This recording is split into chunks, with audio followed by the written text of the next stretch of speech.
السلام عليكم ورحمة الله وبركاته.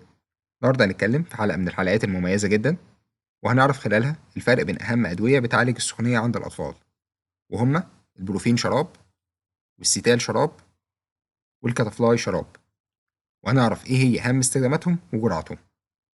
ويا ريت لو أنت لسه أول مرة تتفرج علينا ما تنساش تدعمنا وتدوس لايك وتعمل سبسكرايب للقناة وتفعل زر الجرس عشان توصلك الفيديوهات الجديدة أول ما تنزل على طول.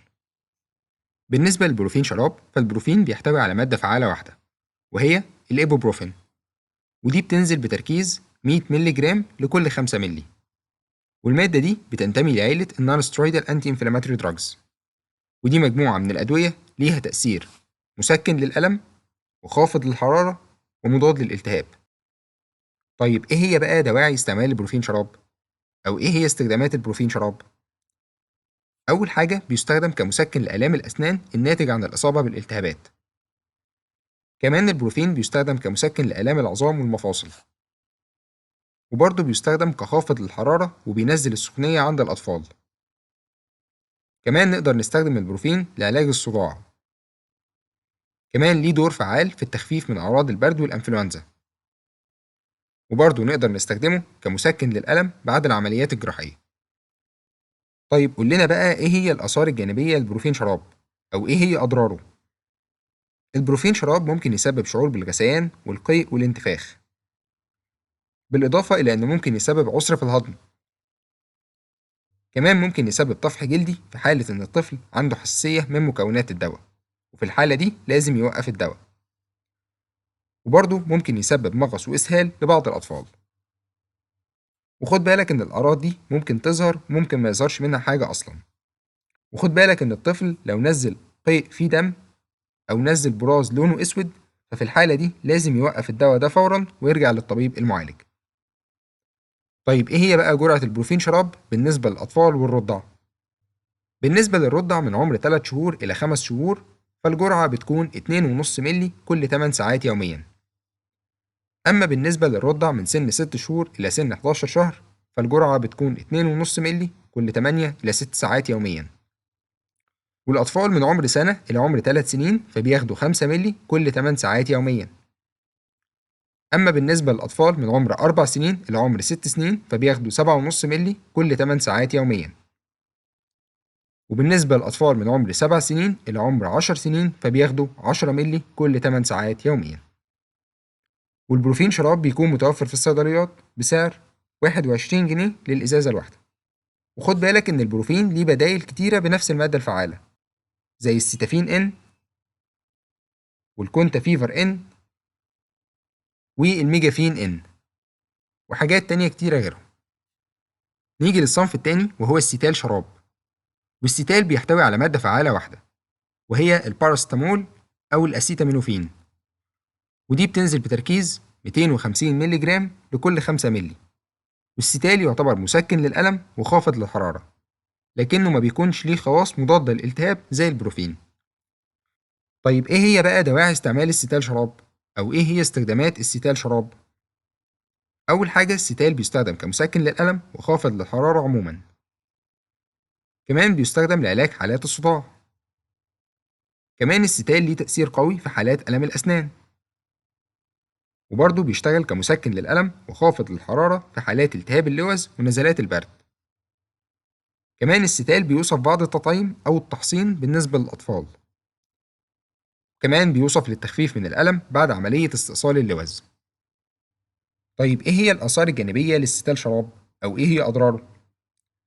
الستال يعتبر من الأدوية الآمنة جدا ويعتبر ملوش آثار جانبية كتيرة، لكن ممكن يحصل مشاكل في الجهاز الهضمي زي إمساك أو غثيان. كمان ممكن يسبب طفح جلدي وحكة في حالة وجود حساسية من مكونات الدواء. وآخر حاجة إن لو في حد عنده مشاكل في الكبد فممنوع إنه يستخدم الستال. طيب إيه هي بقى جرعة الستال شراب بالنسبة للأطفال والرضع؟ بالنسبة للأطفال من سن سنتين إلى سن 5 سنين فبياخدوا 2.5 مللي إلى 5 مللي كل 6 إلى 8 ساعات يوميا. أما بالنسبة للأطفال من سن 6 سنين إلى سن 10 سنين فبياخدوا 5 مللي كل 6 إلى 8 ساعات يوميا. وبالنسبة للأطفال الأكبر من 10 سنين فدول بياخدوا 10 مللي كل 6 إلى 8 ساعات يوميا. والستال شراب بيكون متوفر في الصيدليات بسعر 11 جنيه ونص للإزازة الواحدة. وخد بالك إن الستال شراب ليه بدائل كتيرة بنفس المادة الفعالة، زي البارامول شراب والفيفانو شراب والبيرال شراب وحاجات تانية كتيرة غيرهم. نيجي بقى لآخر صنف معانا وهو الكتافلاي شراب. والكتافلاي شراب بيحتوي على مادة فعالة واحدة وهي الديكلوفيناك بوتاسيوم، ودي بتنزل بتركيز 2 مللي جرام لكل ملي.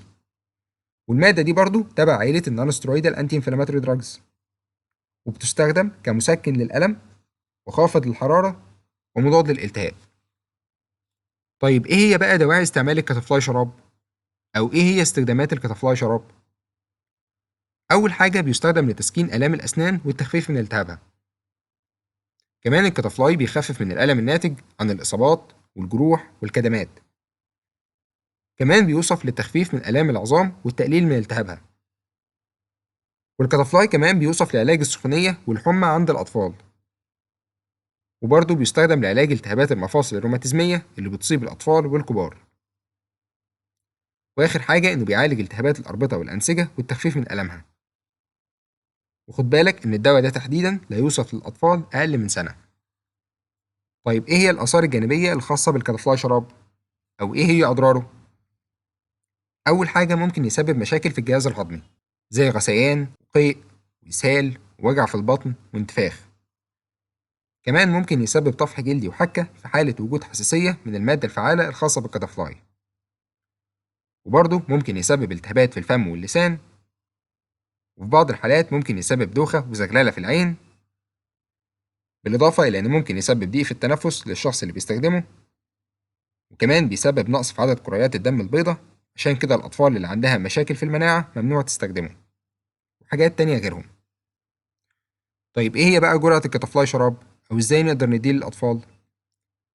الجرعة بتكون للأطفال من سن سنة إلى سن 12 سنة، وبتتحدد على حسب وزن الطفل، بمعنى إنه بياخد ما بين 2 من 10 إلى 1 ملي لكل كيلو جرام من وزن الطفل، والرقم اللي بيطلع بيتقسم على جرعات خلال اليوم.